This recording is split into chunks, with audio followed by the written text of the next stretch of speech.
Welcome to the Big 12 Insiders, your Big 12 sports show. Here's your host, Brien Hanley. Hey, everybody, what's going on? This is your main man, Big B, Brien Hanley. Welcome back to the Big 12 Insiders. Appreciate everybody being in here. Today, man, we have got a good show for you today. Spring is over, spring football, that is, and we are going to give you a post-spring power rankings for Big 12 football. I think it's time we start talking a little bit of football. I know we're in the off season for everything. It's never a bad time to talk football, man. So today, that's what we're going to get into. So appreciate you guys showing up. Again, before we get started, remember to like, follow, subscribe, continue to get in that comment section, and always hit the notification bell so you know exactly when Big 12 Insiders content comes out. So let's get this thing rolling. Today I'm going to go from 1 to 16. When we do our power rankings, I usually go from 16 to 1 during the season, but I'm not going to do that today. I'm going to change it up, and we're going to start at the very top. Number 1 for me is Arizona State. Arizona State, in my opinion, look, I understand that they have to replace Cam Scatterboo. And that's, easier said than done. But if they can do that, if they can somehow replace him with not even the same type of production, because it's going to be hard to duplicate that. But if they can get real good production, maybe out of one, maybe it's two people. I don't know. I feel like Arizona State is going to be what they've done in the transfer portal, recruiting, what they bring back. I think Arizona State right now sits at the top of this of the Big 12. Sam Leavitt, one of the more underrated, in my opinion, I think the most underrated quarterback in the country last year, and what he was able to accomplish. They were a blown call away from going to the Final Four in the college football playoff. We all know that. I like this team. I've got them sitting at number 1. At number 2, Texas Tech Red Raiders. Look, Texas Tech, I think everybody knows they have just dived into the transfer portal. A lot of people believe that they have the number 1 transfer portal class in the country. Now, maybe that's up for debate. I don't know. Doesn't really matter. The one thing that nobody's going to tell you is that their class isn't any good. It is. They got a lot of players, a lot of new players. But now, this is something, and I know some Texas Tech fans are going to be upset at me saying this, is now it's on Joey McGuire. Like, you got to show that you're the guy. 2 years ago, everybody was all in on Texas Tech. And then you fell on your face. And then I don't know if the same thing happened last year. I don't think everybody was all in, but you had opportunities and, again, couldn't get over the hump. You got to get over the hump. It's time that he gets over the hump, especially with the roster as talented as it is this year. There's no reason, barring injury, and that goes for everybody, obviously barring injury for everybody, that they can't end up in Arlington to end the season with the talent that they have. I get you're replacing one of the best running backs, if not the best running back in school history. I get that. But we'll see, man. We'll see. Taj Brooks, I think it's time that Texas Tech takes that next step. But I got them at number 2 so far in the power rankings. Number 3 is BYU. Cougs fans may be mad at me because this might be too low. But let's think about it for a second. They lost some guys in the portal. They did. And they didn't do a lot to bring other people in. Now, you may say, well, come on, Big B. That's not what BYU's built on. And you're right. It isn't. And they're going to be the most disciplined team in the conference, I believe. They're going to play, again, a physical style of football. They've got their quarterback coming back. So stability is there. But we'll see. I'm just not sure they're the most talented. But as we all know, the most talented team doesn't always win. But I've got BYU to start. Again, this isn't even to start the season. After spring, right now, I've got them at number 3. And number 4, I've got Kansas State. Avery Johnson, it's time. It's time. Enough of the well, he's supposed to be this and it's his turn. And look, he had a good year last year. Wasn't great, but it was good. Got to take a huge step forward as far as passing. You got weapons. The wide receiving core is reportedly better than what it was last year. For me, look, I think Kansas State's going to do what it does on defense. I think they're going to be stout against the run. We'll see what happens in the passing game, but it comes down to the offensive line. I said at the beginning of last year that it was going to come down to Kansas State's offensive line, and it wasn't as good. And we didn't think it was going to be as good as 2023, but it wasn't very good, if we're being honest. It just wasn't. Limited. How should I put this? They were very limited in what they could do offensively based on the ability to block. New offensive coordinator coming in. So we'll see. New offensive line coach coming in. So we'll see what happens with Kansas State. But to me, it's Avery Johnson. It's time. It's just time. So I have them at number 4 on the power rankings there. At number 5, I've got the Baylor Bears. We saw what Dave Aranda could do with a team that you thought may have been in some disarray. And they were in disarray, 2-2. I mean, the way they lost that game at Colorado, you're thinking, yeah, this team is just going to fall off the face of the earth. And maybe they had every reason to. That did not happen. It literally did not happen. They rallied the troops, won a bunch of games, tough games that you didn't think they were going to win. I like this Baylor team. Sawyer Robertson is coming back. The defense is going to be good. That defense, Dave Aranda's a defensive wizard. And they had some problems last year, but it got better as the season went on. I think it gets fixed. This team could make some noise in the Big 12. This team absolutely can make some noise in the Big 12. They're talented. They're bought in. And that's the thing. They're bought in because you didn't know that was going to be the case last year, especially, like I said, you lose to Colorado. Some of the games that they lost early, you're thinking, yep, they're going to quit. They did not, and they're bought in. I like this Baylor team. At number 6, maybe a little high for some people, but I don't think so, is TCU. The defense was the issue last year at TCU. Let's just all be honest. But the one thing that I will say, the last half of the season, it made some strides.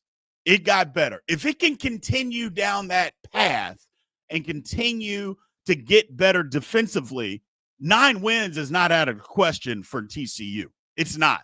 Look, Josh Hoover is going to be one of the most prolific passers, not just in the Big 12, but in the entire country.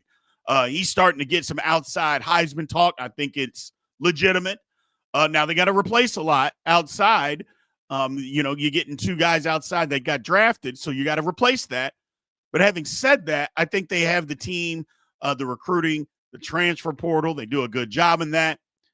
9 wins, not out of the question for this TCU team. I like them. Like I said, they can continue getting better on defense. You got something there.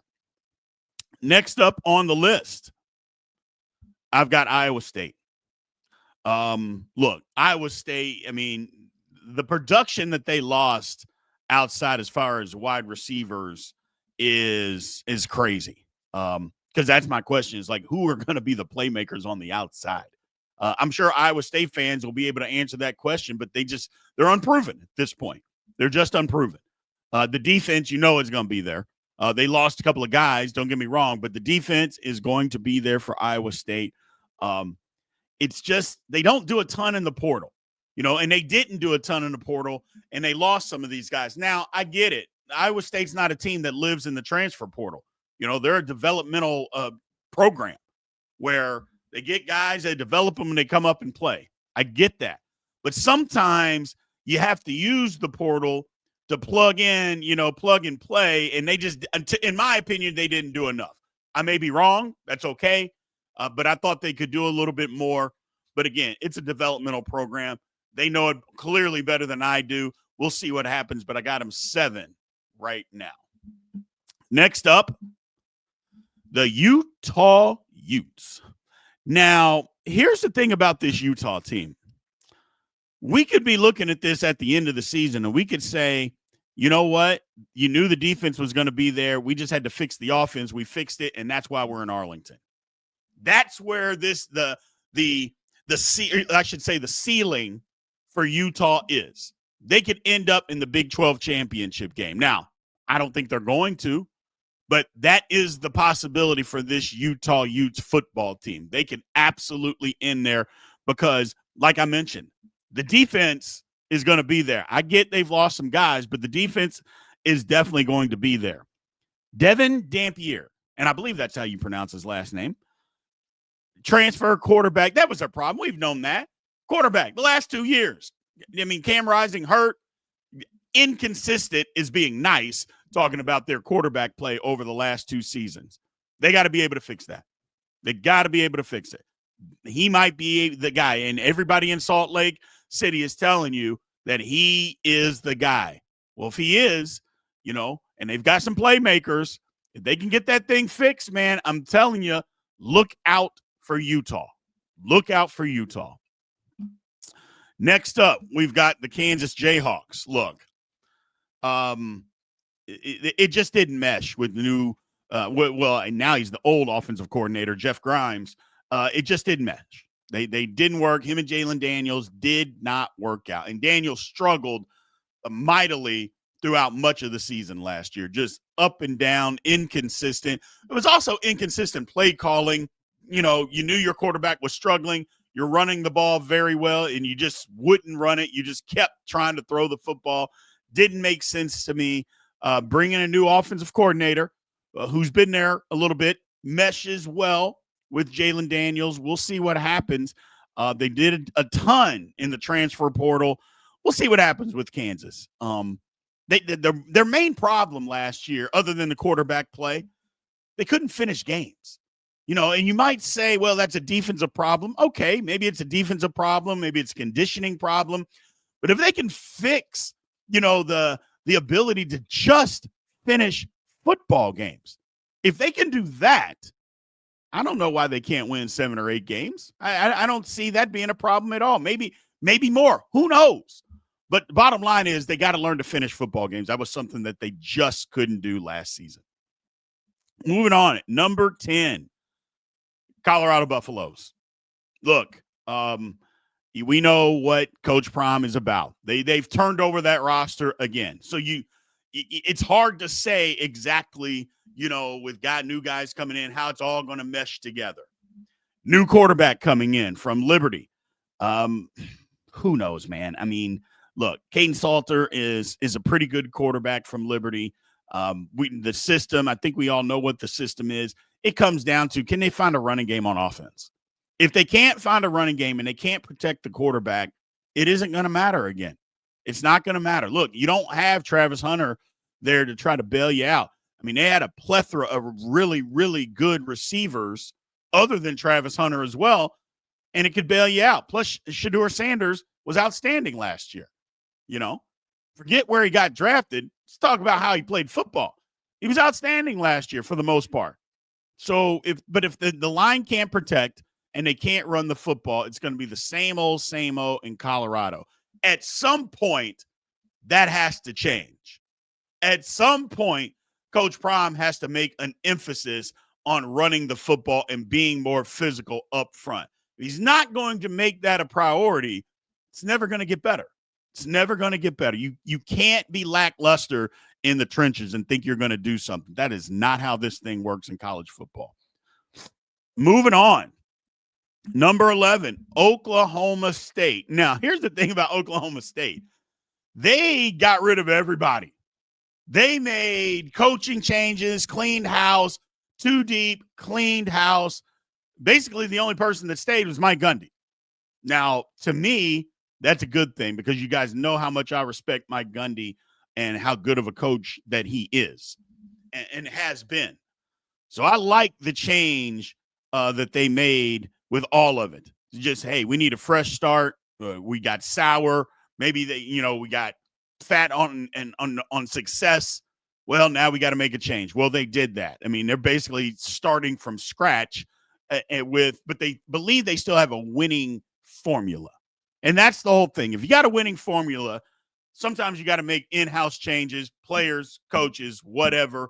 That schedule this year is going to make it tough for the big bounce back that a lot of people think that Oklahoma State could have. But if they can get back to a bowl, maybe win 7 games, I think that's a better bounce back than what people are going to look at if you just look at the record. They get to 7 wins. I think that's a good bounce back based on their schedule and what they're trying to get accomplished here. Next up, I got the University of Houston. Look, I think Houston could have been higher, but they lost some key members in the secondary to the transfer portal. That hurts. But you know what they did bring in is quarterback Connor Wegman from Texas A&M to be their quarterback. I think Houston last year would have won 2, maybe 3 more football games if they just had competent quarterback play. Easily 2, maybe 3, just competent quarterback play. They didn't have that. And now I think they should be able to have that. Look, Willie Fritz, I mean, come on. The way this guy builds programs and the way that he builds a defense, their defense is going to be there, people. It's going to be there. If they can get the offense cooking, and like I said, with competent quarterback play, 7 wins, bowl game, that's going to happen this year for the Houston Cougars. And maybe they're ahead of where they thought they would be as far as the rebuilding of the program. But I told you they would be because, I'm a big believer in Willie Fritz. Moving on. Next on the list, the University of Cincinnati. Cincinnati Bearcat fans got mad at me last season because I picked them dead last in the conference. And then they come out smoking 5-2, and they're in my mentions. They're in the comments telling me I'm crazy, and they were right. And then Cincinnati did what Cincinnati does and went and lost the last 5 games and missed a bowl game. Now, they weren't last in the conference, but there's no reason. I mean, one of the games that killed them was early game on. They lost to Pitt. They're up 27-3 in the fourth quarter, and you lose 28-27. Indefensible. I'm not going to hide it. I'm not big on Scott Satterfield. Never have been, never will be. I didn't think it was a good hire when they did it a couple years back. But they got to do something this year. He's got to win. Got to get to a bowl game because Cincinnati should be better than this. There's just no ifs, ands, or buts about it. I don't know how much they have coming back. Now, the one thing that they do have coming back is Brendan Sorsby, their quarterback, and Dante Corleone on defense. Outside of that, I don't know. We'll see. We will see. But this is a pivotal year, in my opinion, for Scott Satterfield to get this thing going back in the right direction because it was cooking, then you got the job, and now it's not cooking anymore. That's all I'm going to say about that. Moving on, number 14 on the list, West Virginia. I was vocal about it when they made the hire of Rich Rod. I haven't changed.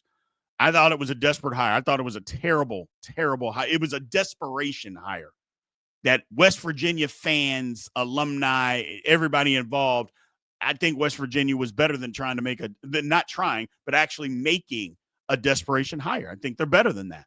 There was no need to do that. Now, I'm not saying he's a bad coach.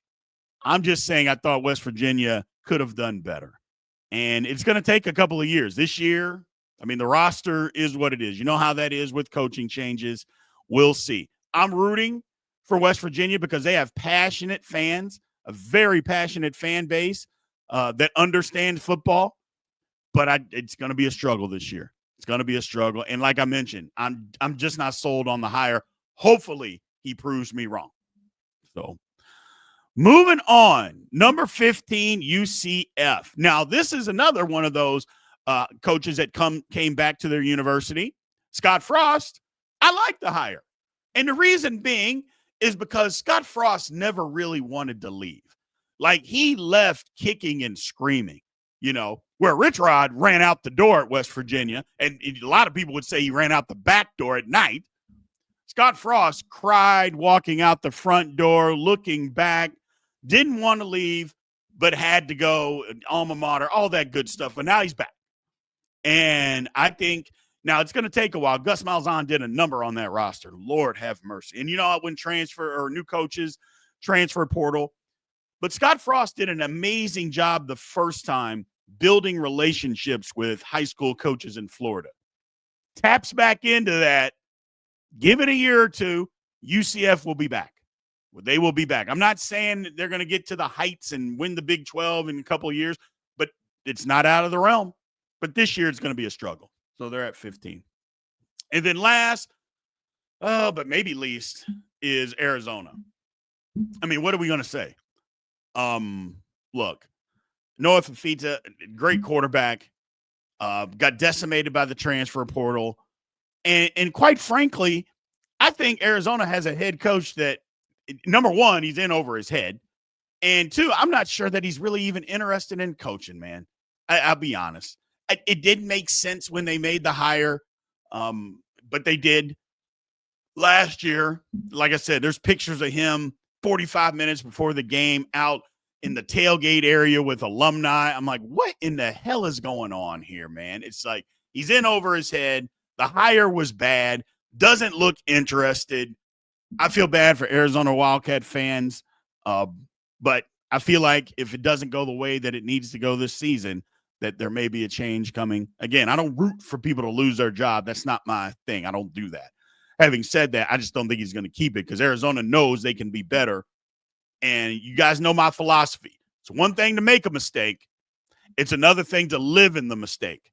And I don't think Arizona wants any part of living in this mistake. So, well, look, guys, that's it. Obviously, we'll be back as the offseason goes on. We'll have our power rankings and all that stuff throughout the summer. We'll go do another summer one and then right before the season. So I thought we should get one post-spring.